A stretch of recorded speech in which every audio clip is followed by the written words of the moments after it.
உங்களுக்கு உயிரெழுத்துக்கள் 12 மெய்யெழுத்துக்கள் 18 இது ரெண்டும் தெளிவா தெரியுமா? அப்படி தெளிவா தெரிஞ்சாலே போதும். இந்த ஒரு கேள்வி வந்துச்சு அப்படின்னா ரொம்ப ரொம்ப ரொம்ப எளிமையா விடையளிக்கலாம். அது என்ன ஏதுன்னு சொல்லிட்டு இந்த ஒரு வீடியோல பார்த்து தெரிஞ்சுக்கலாம். முதல்ல நம்ம அகர வரிசைப்படுத்துக அப்படின்னு சொல்லி ஒரு கேள்வி வந்துச்சு அப்படின்னா வச்சுக்கோங்களேன், அது எப்படி விடையளிக்கலாம் அப்படிங்கிற ஒரு கான்செப்டை சொல்லி தரேன். மொத்தமே 4 ஸ்டெப் தான். இந்த 4 ஸ்டெப்பை நீங்க நறுக்குன்னு தெரிஞ்சிட்டீங்க அப்படின்னா வச்சுக்கோங்களேன், ரொம்ப ரொம்ப எளிமையா விடையளிக்கலாம். அகர வரிசைப்படுத்துக உங்களுக்கு என்னது உயிரெழுத்துக்கள் 12 தெரிஞ்சிருக்கணும், மெய்யெழுத்துக்கள் 18. இது 30 எழுத்துக்களும் உங்களுக்கு தெளிவா தெரிஞ்சிருக்கணும். லைனா இப்ப ஆனா அதுக்கப்புறம் ஆ, அதுக்கப்புறம் இ, அதுக்கப்புறம் இ அப்படின்னு சொல்லிட்டு ஆல இருந்து அவு வரைக்கும் கரெக்டா தெரிஞ்சிருக்கணும். சரிங்களா? ஆர்டரா. அதே மாதிரி மெய்யெழுத்துக்களை 18 இக்கு, அப்புறம் இங்கு, அப்புறம் இச்சி, அப்புறம் இஞ்சி, அப்புறம் இட்டுன்னு சொல்லிட்டு இக்குல இருந்து இன்ன வரைக்கும் நமக்கு கரெக்டா தெரிஞ்சிருக்கணும். இந்த 30 எழுத்துக்களும் உங்களுக்கு தெளிவா தெரிஞ்சிருக்க வேண்டியது ரொம்ப ரொம்ப முக்கியம். இப்ப பாருங்க, இந்த மாதிரி 4 சொற்கள் இருக்கும்போது அந்த சொற்களோட முதல் எழுத்தை பார்க்கணும். ஓகேங்களா? சொற்களோட முதல் எழுத்தை பார்க்கணும். அப்படி முதல் எழுத்தை பார்க்கும்போது முதல் எழுத்து உயிரெழுத்தா இருந்துச்சு அப்படின்னா அந்த உயிரெழுத்துக்கு தான் நம்ம முன்னுரிமை கொடுக்கணும். சரிங்களா? புரியுதா?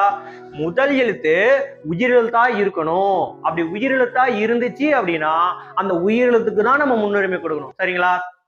ஒருவேளை உயிரெழுத்தை வச்சு நம்மளால அகரவரிசைப்படுத்த முடியாத சூழ்நிலையிலோ இல்ல உயிரெழுத்துக்கள் இல்லாத சூழ்நிலையிலோ தான் நம்ம மெய்யெழுத்துக்கு போகணும். சரிங்களா? எப்ப உயிரெழுத்தை வச்சு அகரவரிசைப்படுத்த முடியாத சூழ்நிலையிலோ இல்ல உயிரெழுத்துக்கள் இல்லாத சூழ்நிலையில தான் நம்ம மெய்யெழுத்துக்கு போகணும். உயிரெழுத்து இருந்துச்சு அப்படின்னா அந்த உயிரெழுத்துக்கு தான் முன்னுரிமை கொடுக்கணும். சரிங்களா? இப்ப புரியுதா? இப்ப பாருங்க, நம்ம அந்த உயிரெழுத்து படி எது முன்ன வரும்? ஆ தான் முன்ன வரும். ஆனா இங்க என்ன முன்ன வந்திருக்கு? ஈ முன்ன வந்திருக்கு இல்லைங்களா?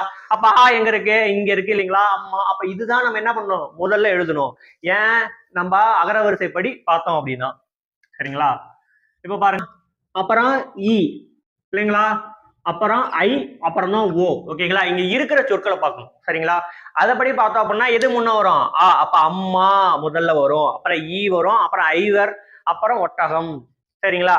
இந்த மாதிரி தான் நம்ம என்ன பண்ணோம், உயிரெழுத்து முதல் எழுத்தா வந்துச்சு அப்படின்னா உயிரெழுத்துக்கு முன்னுரிமை கொடுத்து இந்த மாதிரி தான் எழுதணும். இப்ப உங்களுக்கு தெளிவா புரியுதுல? இந்த சொற்களை பாருங்க, அம்மா, அப்பா, அண்ணி, அங்காடி. ஓகேங்களா? நம்ம என்ன பார்க்கணும்? சொற்களோட முதல் எழுத்தை பார்க்கணும் இல்லைங்களா? அப்படி முதல் எழுத்து உயிரெழுத்தா இருந்துச்சு அப்படின்னா உயிரெழுத்துக்கு முன்னுரிமை கொடுக்கணும் அப்படின்னு சொன்னா இல்லைங்களா? இங்க பாருங்க, உயிரெழுத்தா வந்துருச்சு. ஆனா இந்த உயிரெழுத்தை வச்சு நம்மளால ஆர்டர் பண்ண முடியுமா? வரிசைப்படுத்த முடியுமா? முடியாது. ஏன்? இதோட முழு வீடியோ நமது யூடியூப் சேனலில் உள்ளது, பார்த்து தெரிஞ்சுக்கோங்க.